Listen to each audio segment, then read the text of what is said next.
In this lesson, we're going to complete our simple messenger widget by creating the widget method. Now this method, again, will be responsible for displaying the results of our form or our widget on the page. So it's going to accept two parameters. The first one will be the arguments, and the second one will again be the instance. So I'm going to print our args. If we view the page now, you're going to get an array. Now, these are specific properties that we can use, and more specifically, the theme developer can use to tailor how the widget displays. So for example, when you're creating a WordPress theme, you can set these before title and after title values. That way, if you want to be a H3 element for the heading or an H4, you have complete control over that. And we need to make sure as plugin and widget developers that we don't override what they specify. So we have to take advantage of that. And next, if we print the instance, once again, we're going to get the values that were typed into the widget area. Save it, refresh, and now that value updates. So now let's take those values and display them on the page. And we'll keep this very simple. We will echo before widget. Now, I want to be able to access before widget as a variable rather than having to go through the args array. So once again, I'm going to extract args. So next, I will echo before the widget, and this is any HTML that the user or the theme developer wants to be placed before our widget begins, whether it's a div or a HR tag, anything like that. Next, we need to echo before title, and that is going to be essentially what do you want to wrap your title in, an H1, an H2, an H3, an H4.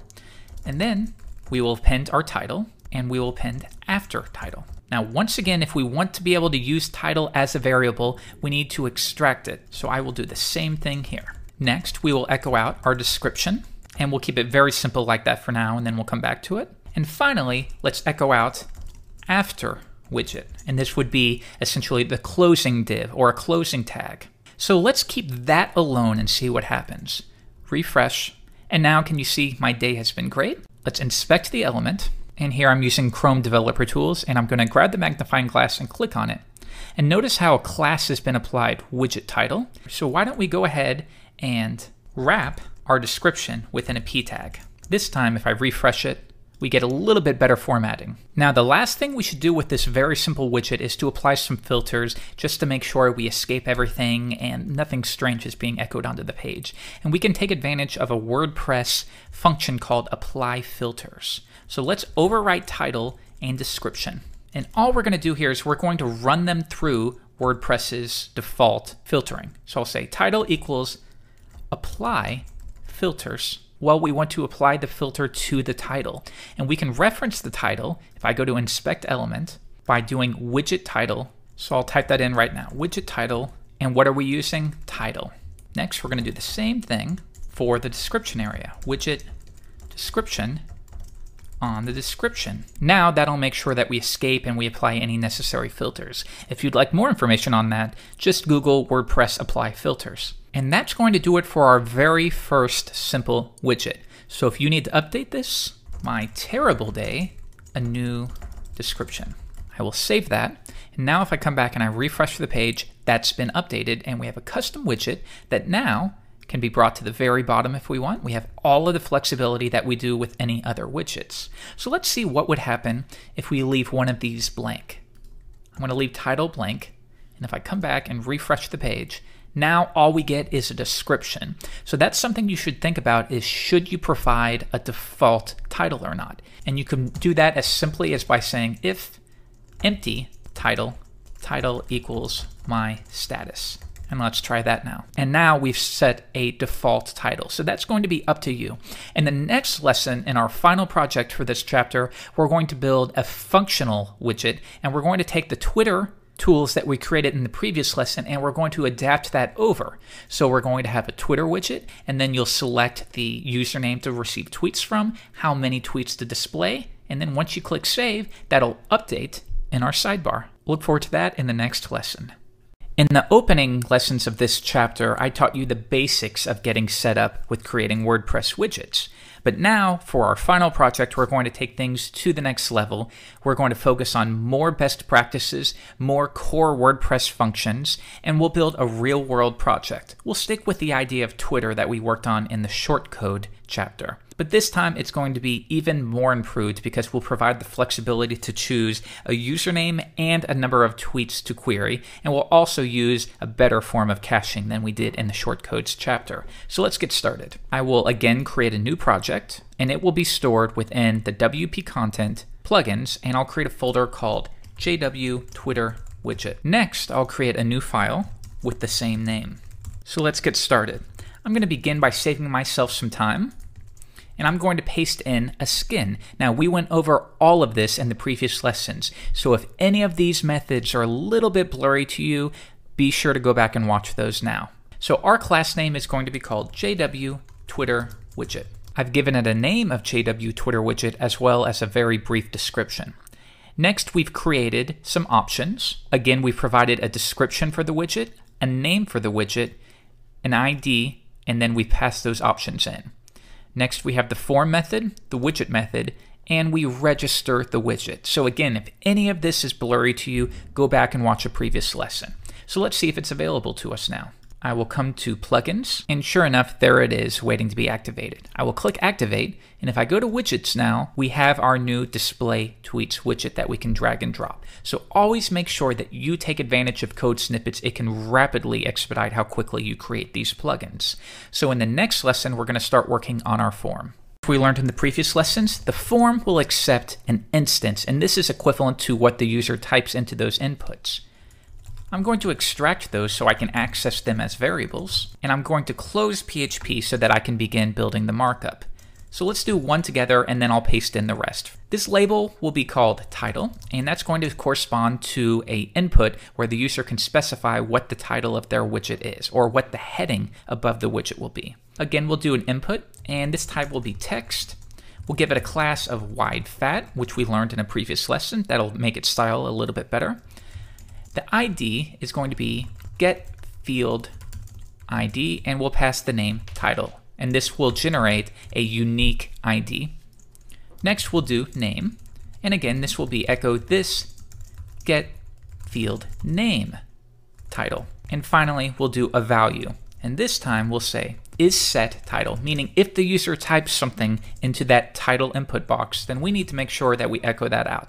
And we'll run that through the escape attributes function just to be safe. And that looks good. So we should make sure the label connects to this ID. So I will paste that in. Let's test it out. I'll come back, reload the page, and we have an error. And of course, that's because we need to open up PHP again. Let's try it again. Now, I will drop this down, and sure enough, we have our first input. I can type anything I want, save it, and that value has been saved. Okay, to save a little bit of time, and because we've already discussed this in previous lessons, I'm going to paste in a block of code. There we are. And again, if any of this is confusing to you, go back and watch the episode on working with forms. Mostly it's the exact same thing. We've created another section for a username, because they need to specify what is the Twitter account that we're pulling from, and I've given that a name of username. And then finally, we need to allow them to specify how many tweets should we receive. But we can take advantage of HTML5 and use an input type of number, and that will only allow the user to type in a digit. If they type in anything else, like a letter, it will immediately delete that. Now, for older browsers that don't support that, this will default to a regular text box. With an input type of number, we can specify what is the minimum number they can type and the maximum number. And then finally, as we do up here, we specify a value. If they write something in here, we want to make sure we echo that out. Otherwise, we'll set a default of 5. So let's test all of this out now. If I drag this down, sure enough, we have our title, Twitter username, and number of tweets. And notice that I've applied a slightly more narrow width, and that's because we don't need that much room for a few characters. Now note if I type DD, tab away, it's going to remove that immediately. So let's test it with some real credentials. My tweets, save it, and sure enough, that all is saving. So again, if you create widgets often, you might want to save some snippets like this to either a text expander, or if you're enjoying Komodo Edit, you can save them to your toolbox right here. You have a lot of options. Make sure you're not typing this over and over. In the next lesson, we're going to start building the widget, which will take care of querying the Twitter API. Let's get started on the widget method. Now again, remember, this is what's going to be responsible for echoing out the necessary data in HTML. As we learned in a previous lesson, it will accept the arguments as well as the instance. The arguments is going to be things like before widget, before title, and this is where the theme developer can specify what HTML, whether it's a div or an H2 tag or an H3 tag. That gives them the control they need because you should not take that out of their hands. You're the plugin developer, not the theme developer. You don't handle styling. So let's go ahead and extract these args. And you don't have to do this, but it's easier for me and I find it to be a little more readable. Because we have a title input here, we can now access that value via the title variable because we extracted it. So let's set a default. We definitely want a default there. And I'm going to say if empty title. In that case, let's set a default to recent tweets. Next, let's get started with the Twitter functionality. But we don't want to clutter up our widget method too much. So why don't we abstract this away to its own method? And this method is going to return the tweets, presumably. So we'll store that in something called data. This Twitter. And this method, of course, is going to need to receive the tweet count as well as the username. Now, if you're wondering right here, where are these variables coming from? Remember, they're coming from the instance. If it would help you, let's print R that one more time and load the page. And here we can see there is the instance, and that's equal to each of the inputs. So notice title, username, tweet count. Title, username, tweet count. That's how we have access to them. And then when we extract them, these are now available as variables. Hopefully that makes more sense. So now we're passing through the number of tweets the user wants to retrieve as well as the username of the Twitter account. Let's create that method now. Now we could do public, but I don't foresee anyone ever taking advantage of this method. It's going to be exclusive to this class. So with that in mind, I'm going to set it to private. And this function is called Twitter. It accepts the tweet count as well as the username. And the first thing I want is we have to be sure that there is a username, because if username is blank, then we're going to be querying the Twitter API needlessly and nothing is going to be returned. So we'll do that right now. If empty username, then return immediately, or you can return false. Either one will be fine. Get out of there. Don't do anything because we have nothing to work with. Next, we need to query the Twitter API. Now, we learned in the shortcode episode, I showed you a manual curl way to create a curl function, but WordPress can make this much more simple, and we'll take advantage of the WP remote get method. But I'm going to again abstract this away to its own method for convenience, and I'll demonstrate more why we're doing that shortly. Private function fetch tweets. Again, fetch tweets is going to need these values, tweet count as well as the username. So let's get started. Tweets equals, in this method or function, WP remote get, requires one parameter, and that's going to be what is the URL. I'll enter that right now, and note that I'm substituting the username that the person types in to the Twitter widget right here. So let's see what is returned now. I'm going to print R tweets. Now, this function needs to be called, so we'll do it manually.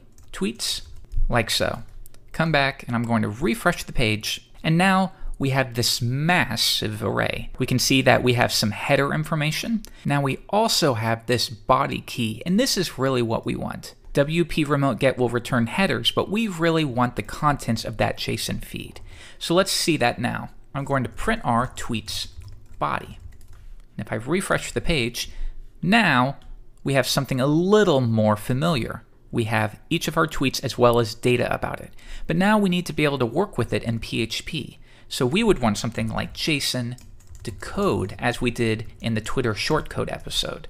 Try it again. And now we have something far more familiar. If I search for text, we can see here, this is what we need to grab the text of each tweet. So I will copy all of that and we'll say tweets now equals JSON decode. There we are. Now the first step is, if there is a problem, if for some reason we've gone over our API limit or something is not returned, it's not going to return false. This method will not return false. Instead, it is going to return an object, but it'll contain a error property. So why don't we test for that? And we can say if is set tweets error, in that case, return false. There was a problem. This property will only exist if there was a problem, and in that case, we have nothing left to do. We can't move forward, so we need to go ahead and return false, like so. Otherwise, we're all set to continue. Next, we want to create a for each statement to go through all of those tweets. For each tweets as tweet, echo tweet text. Let's see what we have here. Refresh. And now at the top, you can see we have an endless string of all of our tweets, as you can see right there. Okay, good. But we don't want to echo this simply out. We obviously want to store it within an array because remember, we are providing the WordPress administrator the ability to specify how many tweets to display, not simply 20 or 25. So let's keep that in mind. Let's come back, and we have the number specified in tweet count. So what if every time we go through this for each statement, we said if tweet count minus minus equals 0, in that case, break out of the for each statement and don't continue on. Let's try that out and then we'll explain it more. Here we have roughly 10. Let's change that to something more recognizable, 1. And sure enough, now we're only getting 1. So why is this working? And it's because this is equal to what they type in. So let's say they type in 5. Okay, well, we go through the for each statement and we say, does 5 equal 0? No. And then minus minus means subtract the number by 1. So then we echo out a tweet, and then we go through it again. Now tweet count is 4. Does 4 equal 0? No. Reduce it by 1. And this will continue and continue until this is true, in which case we break out of this statement. Good. I'm going to come back and change this to 9. Do you notice how we have these usernames here? And we also have links. It makes good sense to turn those into anchor tags, and we need to do that manually. We'll create a very simple helper function that will allow for that. Private function, and we'll call this filter tweet, and that needs to receive the tweet. And then it's simply going to use some regular expressions to find and replace usernames and links with anchor tags. So how will we call this? Well, it makes sense to first go this filter tweet, and then we pass this value in. That way we're not echoing out tweet text, we're echoing out that value filtered through this function. Now, if you're not familiar with regular expressions, I'm going to be talking about this at a very high level, and I highly recommend you do learn them because it's a vital skill to have, but I'll do my best to explain it on the way. Either way, don't let it deter you. It's not vital to what you need to learn in this lesson. We'll use the PHP preg replace function, and this allows us to search for a regular expression and replace whatever we find with any value we want. So let's begin. We're going to search for links. So those will begin with HTTP. Next, we need to search for the whole string. So we can do that by specifying look for anything that is not a space. And we can use plus to designate one or more of those characters. Finally, I'm going to say those characters can be uppercase or lowercase. It doesn't matter. And then M stands for multiple lines. You can search as many lines as you need to. So let's take an example. We first say find HTTP, okay? It's going one character at a time, found, found, found. Then we say find as many characters as you can that are not a space, one or more. So we go, okay, found it, found it, found it, found it, found it. Up, there's a space, no more matching. So at this point, this full URL is matched. The second parameter of this function is going to be, what do we replace it with? Well, we want to wrap that URL within an anchor tag. So we'll do that right now. The third parameter is going to be, what are we working with? We are working with tweet. So how do we reference the value that was found when we did this regular expression? Well, if we wrap it within parentheses, we can do that. If I type 1, that now refers to what is wrapped in this first parentheses. If we had another set, we could do $2. And it's as simple as that. Let's next return the tweet and test it out. If I scroll down, it looks like we have one link here, but correctly, it is now an anchor tag. I want to do one more for the usernames. Let's take care of that right now. Now, while we could put both of these searches into one preg replace, I find that it's easier for me to come back to if I separate these into two. Now, there will be a small performance hit, but I think it's okay for this case. One more, and this time we are looking for usernames. So I'm going to look for the @ symbol because a Twitter username begins with @, and then we're going to look for anything that is not a space and one or more of them. The exact same thing we did before. Look for an @ symbol, Envato Web Dev, and continue matching characters, anything that is not a space. Eventually, it will get to 1. In that case, we're done and we've matched our username. Once again, I will specify that those letters can be uppercase or lowercase with the I flag. Next, again, we're going to wrap it within an anchor tag, and we are working with that same tweet text. So we will link that, but we can't just do 1 because that would have a href of, in our case, Envato Web Dev, but we need it to go to twitter.com/username. And then we will echo out the username again. Refresh, and it looks like I have a mistake. Let's make sure that's $1 and not the number 1. There we are. So now we have links and usernames directing where they should be. Good, and that's all we're going to do for our simple filtering. As we learned in the shortcodes chapter, we don't want to be querying the Twitter API every single page load. Not only will that have a performance hit, but it won't work eventually because most APIs offer a limit to make sure that you're not abusing it. For example, Twitter offers an API limit of 150 requests per hour. So with that in mind, we need to make sure that we are caching it. In the shortcode chapter, we did a makeshift form of caching, but here we're going to take advantage of WordPress's transient API. And what's nice about this is it allows us to set expiration dates. Now, it will store it likely in the database, so it's not always going to be there. But likely, most of the time, it will be stored in the database. And we can specify to delete it in 5 minutes. And that way, we always have up-to-date tweets. So let's work on that right now. To add a new item with transients, we do set_transient. This will accept 3 parameters. The first one is going to be the ID that will be associated with it in the database. And we'll call that recent tweets widget. The second parameter is going to be, what are we storing in there? Well, we could store tweets, but we need a more modified form. And also, I want to store the tweet count and the username in the database as well, and we'll go over why that is shortly. So for now, let's assume we're going to fill it with some data. The third parameter is going to be how long to store this before we delete it. Well, this is going to be in seconds. So if it's easier for you, you can use multiplication, and you can say 60 seconds in a minute times how many minutes? Let's say 5 minutes. So that means we are going to store the value of data in the database for 300 seconds or 5 minutes, and then that will be deleted upon the following request. So now let's get this data set up, and I'll do that right here above the for each statement. To create a new object in PHP, I can create a new std class. So let's first fill that up with the username, like so. Next, let's fill it up with the tweet count, like so. And if you're wondering why are we storing these values, you will understand shortly. Just go along with me for a moment. And then finally, we don't want to echo this out because we need to return it from this fetch tweets function. So instead, we'll say data tweets, and we'll make tweets equal to an array, and we'll add a new key to that array. So we could make it a best practice and go data tweets equals array, and make sure that we declare that first. Then we create a new key in that array and make that equal to whatever that filtered tweet equals. And we go through that over and over and over. So now let's test and see what is in data.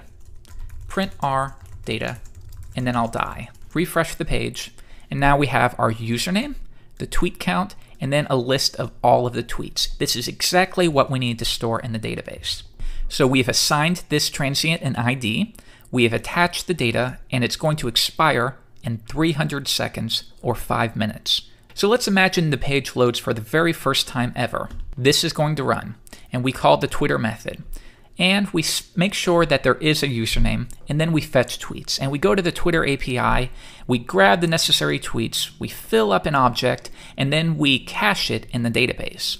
Next time the page loads, it's only been a minute later, well, we can use that cached data, and we can specify that right up here within the Twitter. And let's first try to get it, and we can grab this data by using getTransient. So we'll say tweets equals getTransient, and this only requires one parameter, and that is the ID. Notice that the ID is how we reference that value. Good. So now this will either return the object or whatever value we attached in the database, or it will return false if there's nothing attached. So we can now check for that by saying if not tweets, if nothing was found, in that case we do need to fetch the tweets. So I will insert that right there.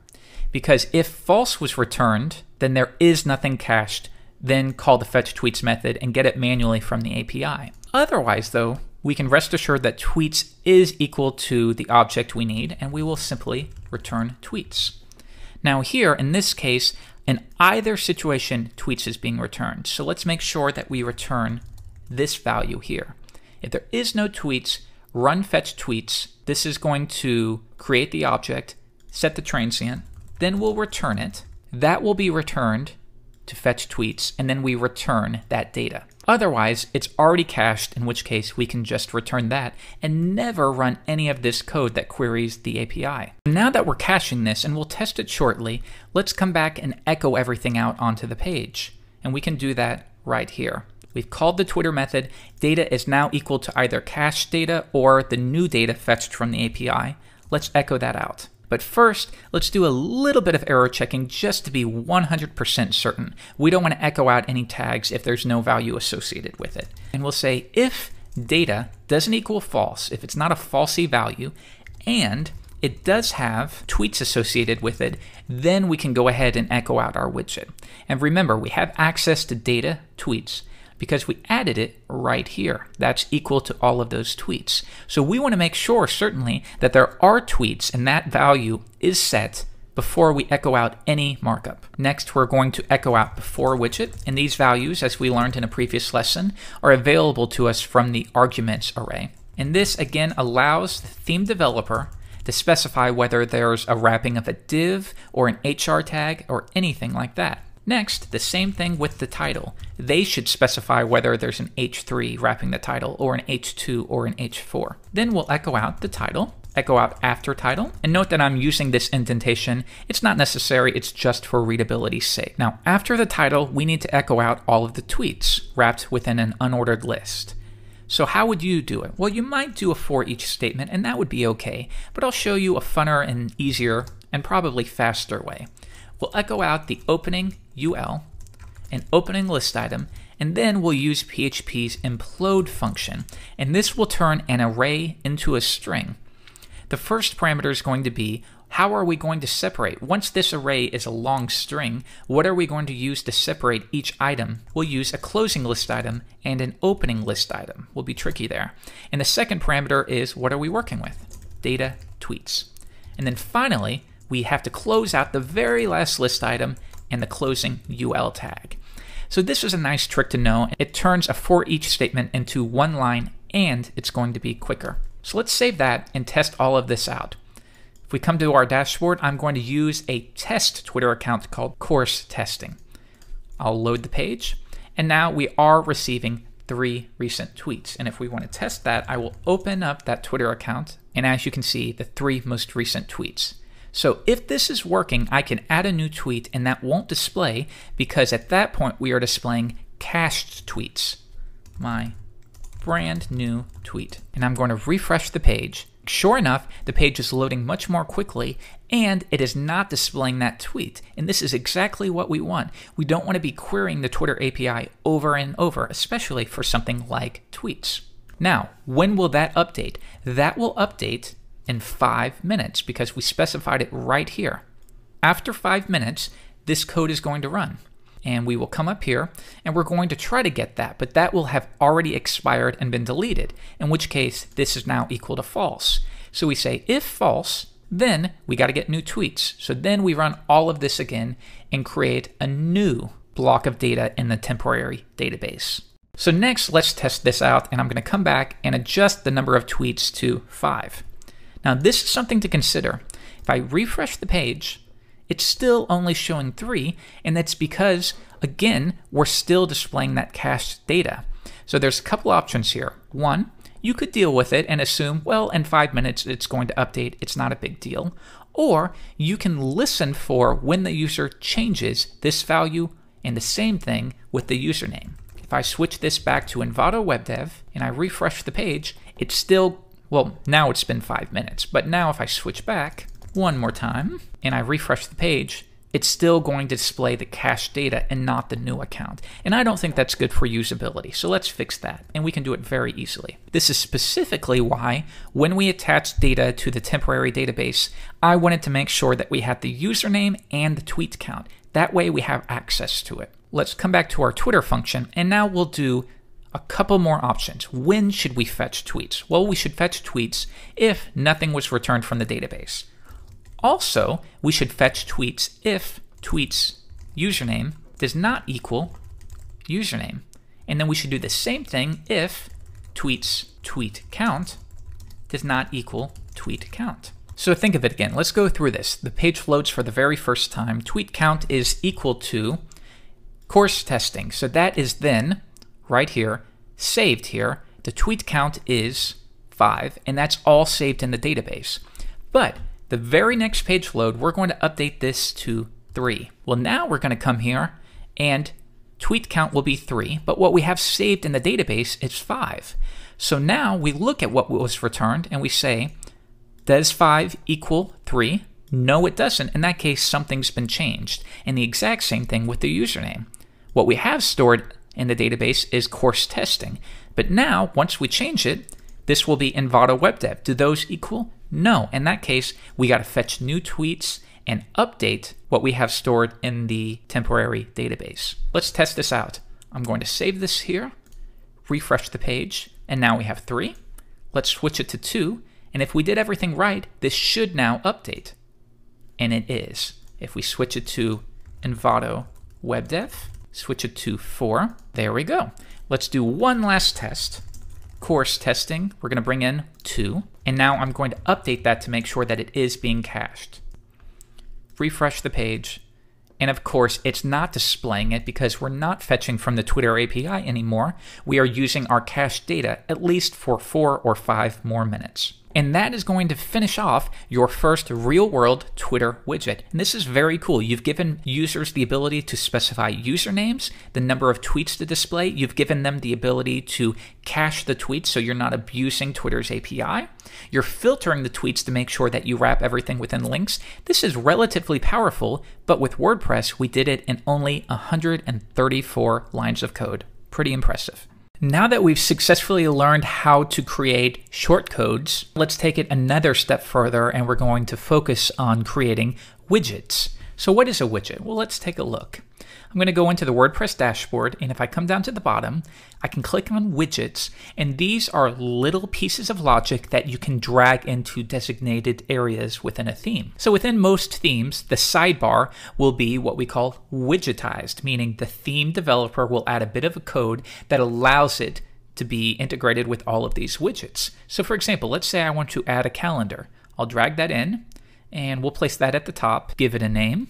And now if I come back and I view my page, we now have a calendar. And the excellent thing about this is they're little pieces of logic. So I can grab this, drag it down to the bottom, and then with no additional effort, we're able to modify it. Let's say we want to come back to something later, and I don't want to lose any of the information that I've added here. I can bring that to inactive widgets. And the difference here is if you were to drag this out completely, it'll delete everything associated with it. But if you bring it to inactive, it'll retain all the settings that you have here. And then if you want to make it active again, you drag it back in and you're all set to go. So that's what we're going to learn how to do in this chapter. We're going to build a widget from scratch. So let's get started building your first very, very simple widget, and we'll call this one Messenger. Now, we've been working in Espresso up until now, and that's okay. Many people love Espresso, many people love TextMate, but if you find yourself in the position where you would like a little bit more control, a little bit more validation and error checking, you might want to upgrade to an IDE. Now, we'll be reviewing Komodo Edit in this chapter, but I want you to take note that there is no right or wrong in this case. Holy wars are fought over whether to use an IDE or simple editors like Espresso or even Vim. There is no right, it's a matter of you determining what's easiest for you. And that's why we're going to sample 2. So I'm going to open Komodo Edit and create a new project. It's going to be stored within Websites, WP Content, Plugins. And we'll create a new folder called Messenger Widget. I'll click Save, and now we're all set to go. So I'm going to right-click, create new file, and we'll call this one messenger.php. So let's get started. Within PHP tags, the first step, of course, is to add the plugin comments that notifies WordPress that we have a widget or a plugin here.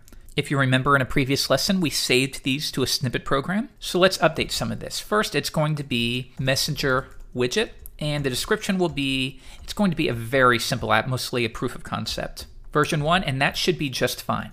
The next thing I'd like to do is, it's always a good practice when you're developing plugins, is make sure that error reporting is in fact on. So we'll turn that on. Error reporting, all. Now notice when I'm using an IDE, there's a lot more code assistance. Okay, so let's get started. Let's save this, come back into WordPress, and see if that's showing up now.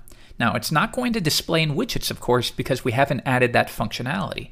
But if I come down to plugins, now we can see that we do have our plugin ready to be activated. It won't do anything just yet, but now it is visible to WordPress. So we'll get started building the skin in the next lesson. Now, before WordPress 1.8, creating widgets was a bit of a hack job. You had to use lots of confusing functions, and the code didn't seem to flow well together. But now that's not an issue anymore because we can use object-oriented principles to create our widgets. So let's get started with that. I'm going to create a class, and this class name will be whatever our plugin name is. I'm going to call it Messenger. Now, one thing I want you to be careful of, though, is this name is somewhat generalized, and your name for a plugin cannot be the same as somebody else's name for a plugin. So that's why often you'll see people do something like their initials or give it some kind of prefix. For now, this is a test plugin, so we can keep it generalized. Now, we want to take advantage of the built-in widget class. So in order to inherit the methods and the properties from that class, we need to make sure that we extend it.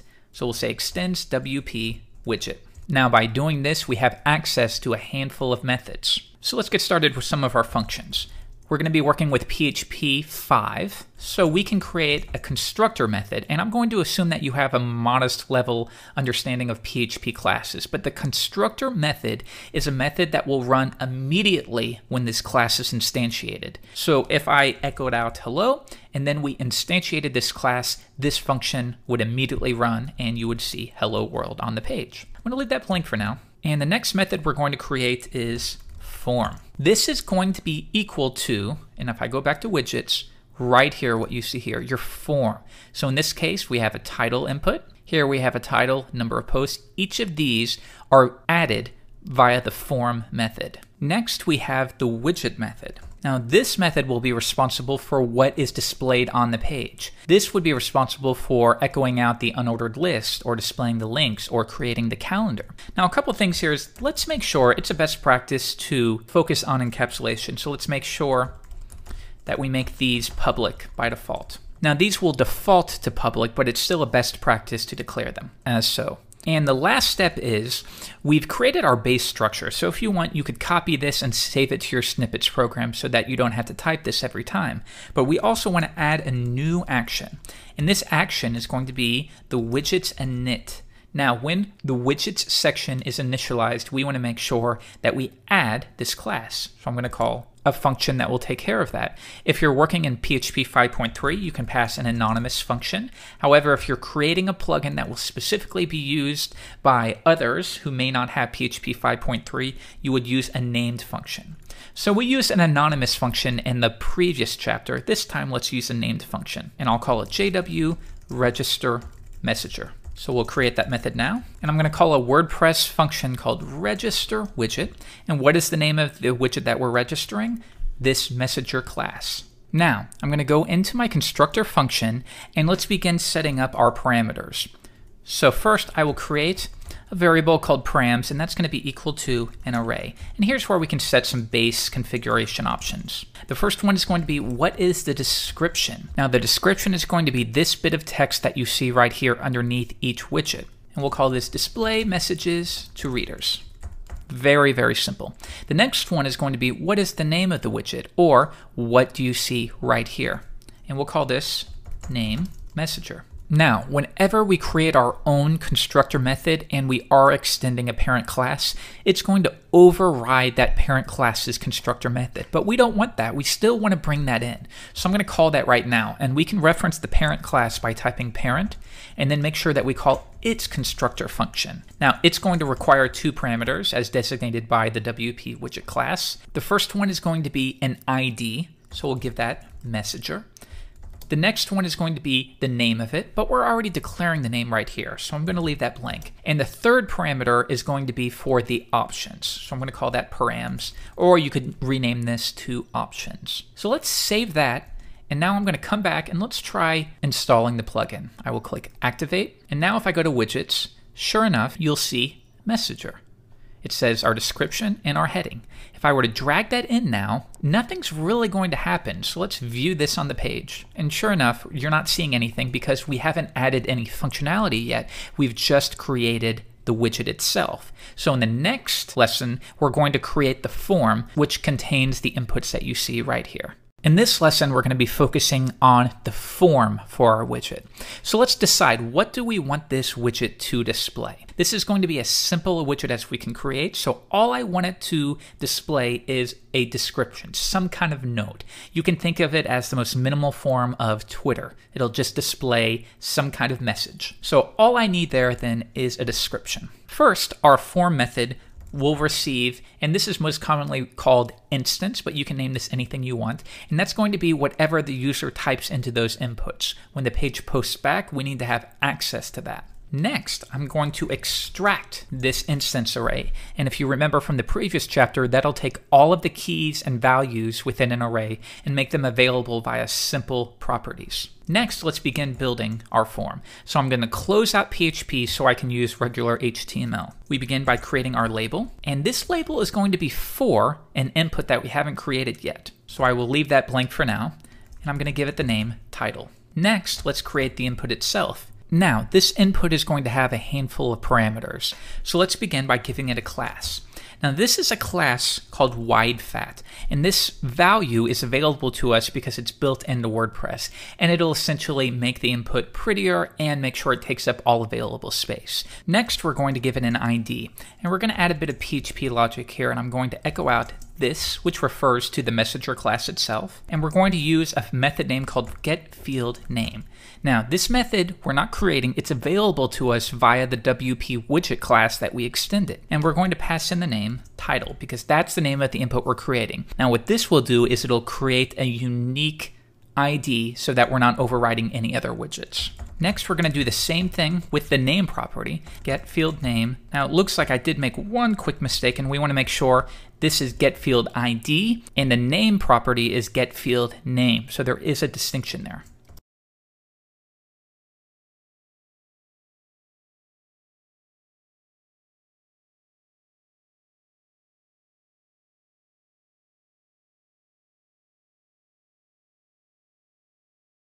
Title. Then echo, and I'm going to call the escape attributes method to make sure that we escape anything that needs to be, like so. And there's our input. So now we have a label. We need to make sure the label refers to the ID of an input. So with that in mind, I can copy all of this because I know it's going to be the same, like so. So now I will save that. I'm going to come back, refresh the page, and we have one error on line 49. And it's because, remember, we closed PHP. You have to be sure that you open it up again. Otherwise, you'll get errors like that. And that's another nice thing about an IDE is it'll make sure that it displays the code highlighting appropriately. Refresh. And now if I open up my messenger, can you see that we do have our form? And because we applied this class that you see right here, we get a nicer styling. Let me refresh. And there it is by default. So always add that class to make it more consistent with the other methods. So let's test this out. My title. Save it. And notice how when I saved it, the page posted back and it retained what we typed in here. So just to make sure we all understand, I'm going to print our instance. And note that when I drag this now, we have an array and it has the title. So the instance will be equal to all of the parameters that you add here along with their values. So when we extract that, it takes this array and turns each key into its own variable name. And that's why we can reference it like title. So while we're here, why don't we add one more? I'll create a new paragraph block. To save a bit of time, I will copy all of that, paste it in, and I'm going to change the ID, and we'll make this one description. Like so. Next, let's create our input. Once again, the class will be WideFat. The ID is going to be echo this get field ID. and this will be description again. And the name is going to be the same thing except get field name. And you know what? If we're adding a description, it makes sense rather than using a simple text box. Why don't we go ahead with a text area instead? That way they'll have a little bit more room. There we are. And now for the value of it, we're going to do the same approach that we did here. And I'll say if is set description, then echo escape attributes. And we'll clean this up, and I think that should be all set. So once again, just to cement this in, I'm going to print our instance again. Refresh, and now notice that we're still only showing title, and that's because there is no instance value for description. My description goes here. I'm going to save that, and now note that it does show up right here. Now notice here how our description has all of this extra white space, and that's going to be because we added it right here. If we want, we can put all of this on its own line, and that should fix it. One more time, save it, and now can you see that's been fixed? Okay, so let's come back, get rid of print R, and now let's see this on the page. If I view it, of course, we're not going to see anything because remember, all we've done at the moment is we've created our form. We haven't yet written the functionality for the widget. And lastly, let's add some rows, and we'll say 10. There we go. So now we have a section for our title and our description. So in the next lesson, we're going to create the display of the widget itself so that the viewers can see it on the page.